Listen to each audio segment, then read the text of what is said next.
Saraswati math education YouTube channel को स्वागत। आज पढ़ा पंचम श्रेणी मानसांक बहिर तृतीय पाठ गसागु और लसागु। पूर्वर 1 नंबर रु 11 नंबर पर्यंत वीडियो अपलोड करा जायछि। आज एबे 12 नंबर रु आज क्लास आरंभ करबा। 45टी कमला और 60टी पिजुली को अति बेसी रे केते जन पिला को बांटी देले प्रत्येक पिला समान भावे फल पाइबे। प्रति पिला सर्वाधिक केतोटी फल पाइबे हला। कमला अछि 45टी, पिजुली अछि 60टी। ताले प्रश्न रे कहा अछि प्रथमे सर्वाधिक केते जन पिला को ई कमला और पिजुली समान भाव रे बांटी हबो। जो संख्या द्वारा 45 आउ 60 विभाज्य, जो संख्या द्वारा विभाज्य से जन पिला बांटी पारिबा ताले से संख्याटी होउची 45 आउ 60 रो गसाग हला। तेबे आमे 45 ओ 60 रो गसाग नबा हला।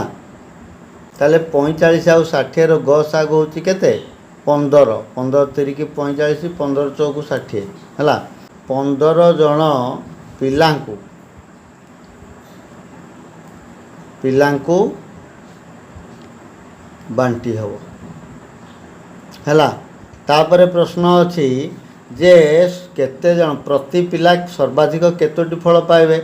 यदि 15 जन पिलांकु बांटीबा 45 आउ 60 को जोग करिकी 15 रे भाग कले हबो।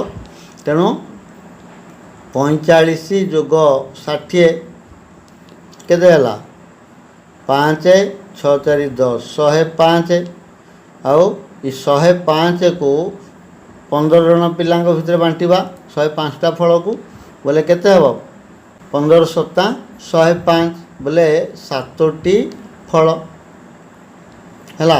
अते प्रति पिला हला प्रति पिला 7टी फल पाइबे हला। देखा आम एठी मध्य एमती बाहर करि परिबा जे 45टा कमला अछि 45 को 15 रे भाग कले 3टा लेखे जने के पाइबे एवं 60टा पिजुली अछि 60 को 15 रे भाग कले 15 जन बोले 4टा लेखे पाइबे बोले 3 जोग 4 समान 7 एमती मध्य उत्तर बाहर करि परिबा हला।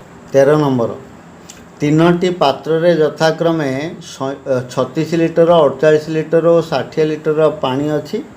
अति बेसी केते लिटर पानी धरुथिया बाल्टी रे पात्र गुड़िक संपूर्ण रूपे जल शून्य करियो हो जो बोले 3टा पात्र रे पानी अछि। गोटे पात्र रे अछि 36 लिटर आ गोटा के 48 लिटर आ गोटे पात्र रे 60 लिटर हला। सर्वाधिक केते पानी धरुथिबा गोटे बाल्टी आनिले ये सबु पात्र रु माने जल शून्य करि हबो संपूर्ण भाव रे अर्थात पानी बळका रहिबनी हला।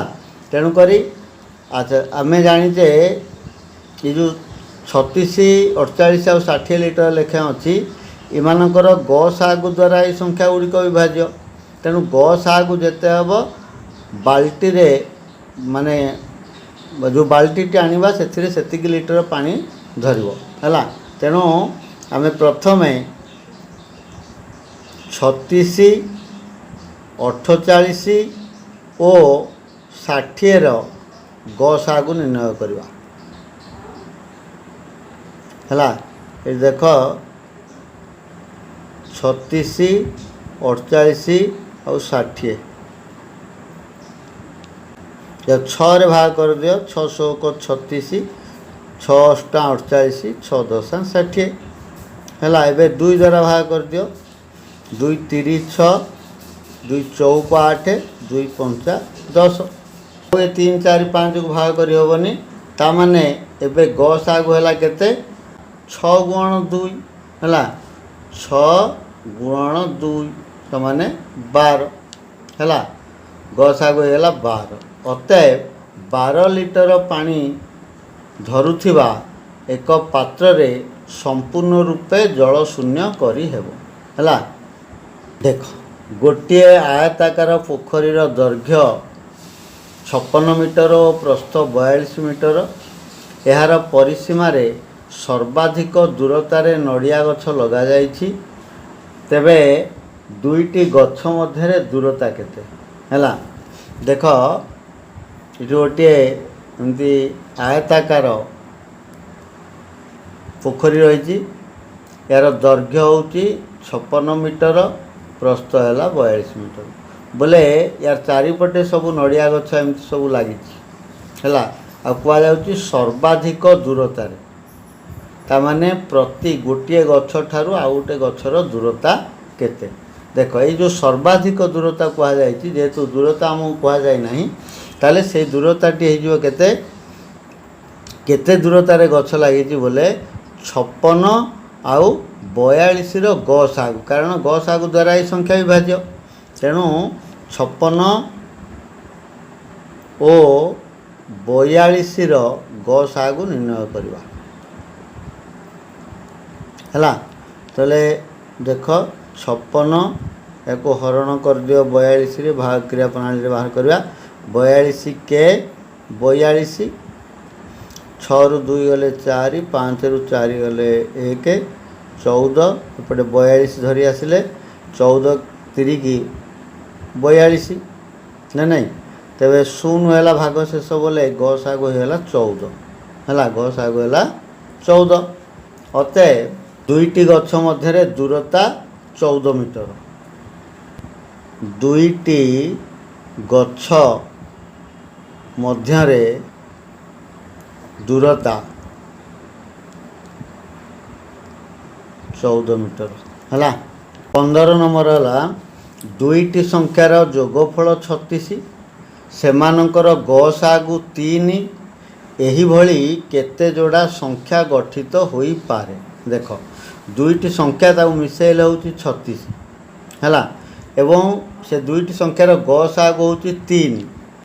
এই ପ୍ରଶ୍ନର ସମାଧାନ ପାଇଁ ପ୍ରଥମେ ଆମେ କ'ଣ କରିବା? ଏ ଯେଉଁ ଯୋଗଫଳକୁ 3ରେ ଭାଗ କର ଗସାଗୁରେ, ବୋଲେ 36 ହରଣ 3 ହେଲା କେତେ ହେଲା? 12। 12 ହେଲା 1 ଯୋଗ 11, 12 ହେବ।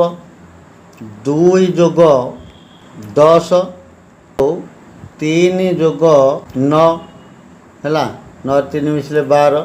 ସେମିତି 4 ଯୋଗ 8, 12 ହେଲା। 5 ଯୋଗ 7, 6 ଯୋଗ 6, 6 ଯୋଗ 6 ହେଲା। ତେବେ ଏଇ ଯେଉଁ ସଂଖ୍ୟା ସବୁ ଯୋଗ କଲେ 12 ହେଲା। 1 ଯୋଗ 11, 2 ଯୋଗ 10, 3 ଯୋଗ 9, 4 ଯୋଗ 8, 5 ଯୋଗ 7 ଆଉ 6 ଯୋଗ 6। ତେବେ ସେ କୁହାଯାଇଛି ସଂଖ୍ୟା ଦୁଇଟି କିଏ ସେ ହେବେ ଆଉ କେତେ ଯୋଡ଼ା ହେବେ? ହେଲା, ଦେଖ ସଂଖ୍ୟା ଦୁଇଟି ଆମେ କେମିତି ନିର୍ଣ୍ଣୟ କରିବା? ଏଥିରେ 1 ଯୋଗ 11 ଇଏ ଦୁଇଟି ସଂଖ୍ୟା ପରସ୍ପର ମୌଳିକ, ଏବଂ ଏ 2 ଯୋଗ 10 ଇଏ ତ ଯୌଗିକ ସଂଖ୍ୟା, 3 9 ଇଏ ବି ଯୌଗିକ, 4 8 ହେଲା ପରସ୍ପର ଯୌଗିକ ସଂଖ୍ୟା ସବୁ। କିନ୍ତୁ 7 ଆଉ 5 ଦୁଇଟି ଯାକ ପରସ୍ପର ମୌଳିକ ସଂଖ୍ୟା। ତାହେଲେ ଯେଉଁ ସଂଖ୍ୟା ସୃଷ୍ଟି ହେବ, ଯେଉଁ ସଂଖ୍ୟାମାନଙ୍କର ଯୋଗଫଳ 36 ଆଉ ଗସାଗୁ 3, ସେ ସଂଖ୍ୟା କିଏ ସେ ସବୁ? ନା, ଗୋଟିଏ ହେଲା 1 ଯୋଗ 11 ଅର୍ଥାତ୍ ପ୍ରଥମ ଯୋଡ଼ା। ହେଲା, ପ୍ରଥମ ଯୋଡ଼ା ସଂଖ୍ୟା ବାହାର କରିବା ବୋଲେ 1କୁ 3ରେ ଗୁଣ, 1 ଗୁଣ 3 ସମାନେ 3 ହେଲା। ତାପରେ 11 ଗୁଣ 3, 11କୁ 3 ଗୁଣିଲେ 33 ହେଲା। ତାହେଲେ ପ୍ରଥମ ଯୋଡ଼ା ସଂଖ୍ୟା ହେଲା 3 ଆଉ 33। ଏମାନଙ୍କର ଗସାଗୁ 3 ହେବ ଏବଂ ଯୋଗ କଲେ 36 ହେବ, 33ରେ 3 ଯୋଗ କଲେ। ସେମିତି ଦ୍ୱିତୀୟ ଯୋଡ଼ା ସଂଖ୍ୟା ବାହାରିବ। ଏଠି ଯେଉଁ ମୌଳିକ ସଂଖ୍ୟା ଦୁଇଟି ଅଛି, ମୌଳିକ ସଂଖ୍ୟାର ବୋଲେ 5 ଆଉ 7 ହେଲା। ୟାକୁ ସେମିତି 5କୁ 3ରେ ଗୁଣ, 5 ଗୁଣ 3 ହେଇଗଲା 15 ଏବଂ 7 ଗୁଣନ 3 ହେଲା, 7 ହେଇଗଲା 21। ଇଏ 15 ଆଉ 21 ଗସାଗୁ ମଧ୍ୟ 3 ଏବଂ 15 ଆଉ 21 କି ମିଶାଇ ଦେଲେ ହେବ 36 ହେଲା। ତେବେ ଏମିତି କେତେ ଯୋଡ଼ା ସଂଖ୍ୟା ପାଇଲେ ଆମେ? 2 ଯୋଡ଼ା, 3 ଓ 33, 15 ଓ 21 ହେଲା। 2 ଯୋଡ଼ା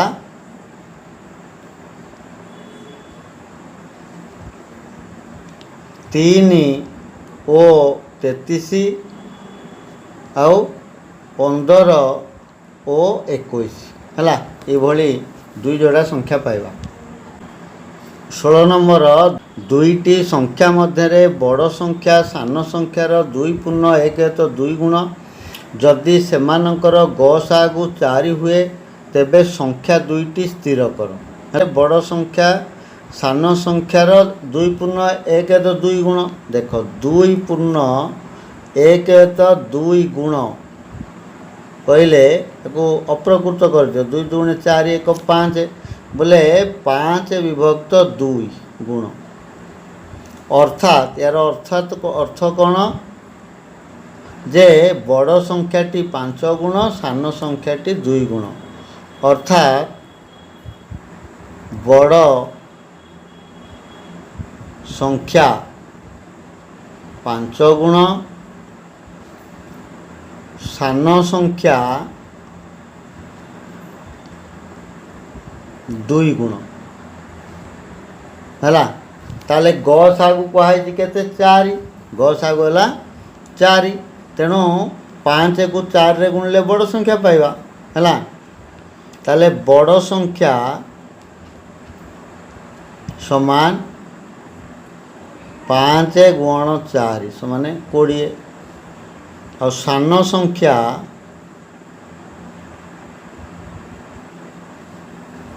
2 ଗୁଣ 2 ଗୁଣ 4 ସମାନ 8। ଅତଏବ ସଂଖ୍ୟା ଦୁଇଟି କିଏ? 20 ଓ 8 ଏମାନଙ୍କର ଗସାଗୁ ହୋଇଯିବ 4 ଆଉ। ଅତଏବ ସଂଖ୍ୟା ଦୁଇଟି 20 ଓ 8। 17 নম্বর প্রশ্ন, দুইটি সংখ্যার গসাগু 15, বড় সংখ্যার 2 গুণ যেতে সান সংখ্যার 3 গুণ সেতে সংখ্যা দুইটি স্থির কর। দুইটি সংখ্যার ହେଲା ଗସାଗୁ 15 ହେଲା ଏବଂ କୁହାଯାଇଛି ବଡ଼ ସଂଖ୍ୟା ଗୁଣନ 2 ଯେତେ ସାନ ସଂଖ୍ୟା ଗୁଣନ 3 ସେତେ ହେଲା। ବୋଲେ ବଡ଼ ସଂଖ୍ୟା ଗୁଣନ 2 ସମାନ ସାନ ସଂଖ୍ୟା ଗୁଣନ 3 ହେଲା। ବୋଲେ ଆମେ ବଡ଼ ସଂଖ୍ୟାକୁ 2 ରେ ଗୁଣିଲେ ଯେତିକି ହେବ, ସାନ ସଂଖ୍ୟାକୁ 3 ରେ ଗୁଣିଲେ ସେତିକି ହେବ। ତାହେଲେ ଦେଖ, ଯଦି ଗସାଗୁ ଅଛି 15, ତେବେ 15 କୁ 3 ରେ ଗୁଣିଦେଲେ ବଡ଼ ସଂଖ୍ୟା ବାହାରିବ ହେଲା, ଏବଂ 15 କୁ 2 ରେ ଗୁଣିଲେ ସାନ ସଂଖ୍ୟା ହେଲା। ବୋଲେ ବଡ଼ ସଂଖ୍ୟା ସମାନ 15 ଗୁଣନ 3 45। ସାନ ସଂଖ୍ୟା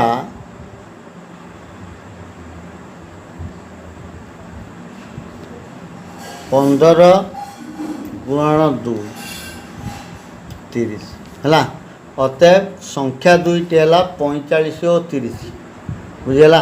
बोले एमानकर गसागु 15 एवं देख ये सी कही प्रश्न रे बड़ संख्यार 2 गुण जेते बड़ संख्या 45 2 गुण केते 90 एवं सान संख्यार 3 गुण भी 90 30 3 गुण है।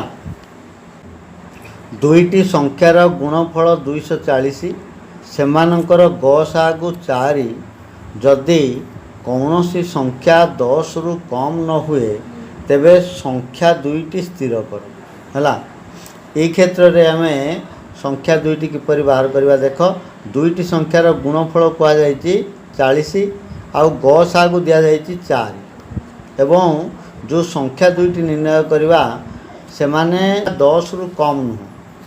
240 को देख मुझे करुँची 240 हरण ये जो गसागु अच्छी गसागुर वर्ग द्वारा है 240 को भाग करदे ग साग अच्छी के 4 बोले 4 वर्ग समान 240 हरण 4 वर्ग 16 16 रे हरण कले 24 को 16 रे हरण कर 16 के 16 8 बढ़ला 8 शून्य 80 16 85 15 15 गुणनियक सब नवा जो 15 भाग फल है तार गुणनियक निय 15 गुणनियक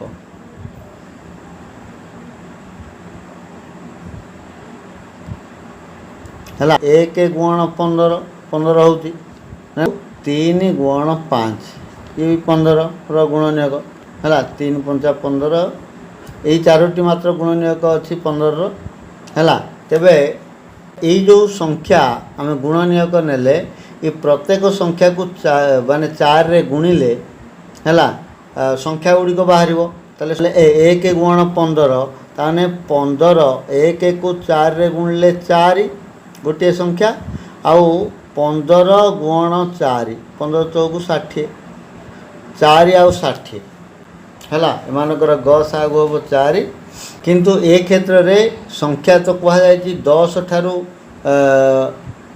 कम हम ना तेणु ये ग्रहणीय हेब ना है आउ के 3 आउ 5 तेणु 3 को ग साग रे गुण 3 चौक 12 आउ 5 को 4 रे गुण 5 चौक 20 12 आउ 20 उभय संख्या 10 ठारू बड़ है अतएव संख्या दुईटी है 12 और 20। परवर्ती प्रश्न दुईटी संख्यार गुणफल 320 सेमानकर ग सागु 4 सेहीपरि केते जोड़ा संख्या गठित होई पारे मध्य ठीक 18 नंबर भली यार समाधान करवा 320 को हरण करवा ग सागुर वर्ग बोले 4 वर्ग रे है 320 हरण 4 वर्ग 16 है 16 रे हरण कले केते हबो 16 के 16 16 दुगुणे 32 आ गोटे शून्य रहा शून्य देदेले 20 20 सबू गुणनियक समान 1 गुण 20 2 गुण 10 ये मध्य है 20 एवं 4 गुण 5 4 5 20 एमानक मध्यरु परस्पर मौलिक संख्या किए से ना 1 आउ 20 ये परस्पर मौलिक 4 आउ 5 ये मध्य परस्पर मौलिक संख्या तेबे संख्या गठन करा जाई परिबो केते जोड़ा पत्र है आम संख्या गठन करदा ताले जानि परिबा केते जोड़ा 2 जोड़ा तो आम जानिले 2 जोड़ा संख्या गठन हो परिबो ताले संख्या गुडिक किए हेबे एमती मध्यम प्रश्न आसुची क्यों क्यों संख्या संख्या जोड़ा है 1 गुण 20 अर्थात 1 गुण 4 गोटे संख्या 4 के 4 आउ 20 गुण 4 20 चौक 80 ये है 80 आउ 4 एवं एमानकर ग सागु 4 हम एवं गुणफल हम 320 है आउ जो दुईटी संख्या है से माने 4 गुण माने 4 गुण 4 है 4 चौक 16 आउ 4 गुण 5 है ये संख्यार गुणिमा 20 बोले आउ संख्या दुईटी हेले 16 आउ 20 तमला अते 2 जोड़ा संख्या ओ 80 आउ 16 और 20 16 और 20 है दुईटी संख्या को सेमानंकर गसागु द्वारा पृथक पृथक भाग करिवारु भागफल 8 और 9 है जदि गसागु 7 संख्या दुईटी केते है बोले कह जाए दुईटी संख्या को सेमानकर गसागु द्वारा भाग कराला अच्छा गसागु द्वारा भाग कराला तो गसागु दि जाए संख्या दुईटीर गसा को 7 है संख्या दुईटीर गसा को है केते 7 एवं कह जाए कौन ना दुईटी संख्या को गसागुरे अर्थात 7 रे भाग कले भागफल हूँ 9 8 आउ 9 गोटे प्रथम संख्या भागफल जदि 8 ताले 8 गुण 7 है 8 7 56 एवं द्वितीय संख्या है भागफल हूँ 9 कहुई तेणु 9 गुण 7 कारण संख्या गुड़ी तो गसागु द्वारा भाग करवा ना गसागु भाग कले भागफल देते हो भाजक है गसागु भागफल है तेणु भाजक गुण भागफल समान संख्या 9 7 63 है अतएव संख्या दुईटी 56 और 63 56 और 63 है केउं क्षुद्रतम संख्या को 4 8 12 और 24 द्वारा भाग कले भागशेष रहा है अच्छा कौ संख्या को आम 4 8 12 और 16 भाग कले भागशेष रहा से संख्याटी 4 8 12 24 द्वारा विभाज्य ताले केउं संख्या इमानक द्वारा विभाज्य हम निश्चित भाव से संख्याटी 4 8 12 और 24 लसागु कारण लसागु संख्या मानकर लसागु संख्या मानक द्वारा विभाज्य एक कथा आम पढ़ीचे है तेणु ये जो 4 8 12 आउ 24 लसागु नहीं जीवा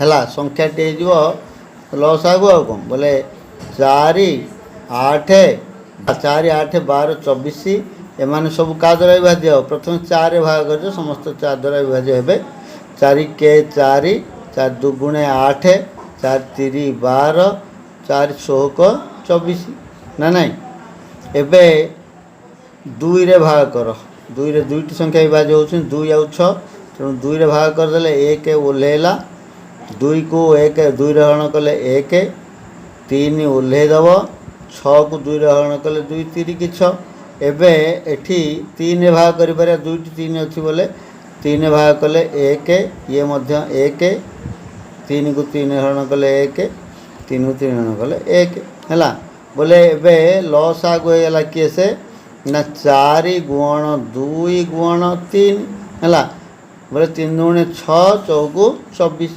हैला लसागु हैला 24 अरे 8 12 और 24 द्वारा भाग कले 24 को भागशेष रहिबो नाही तेब संख्याटी है 24 आज भिडियोटी एतिकी धन्यवाद।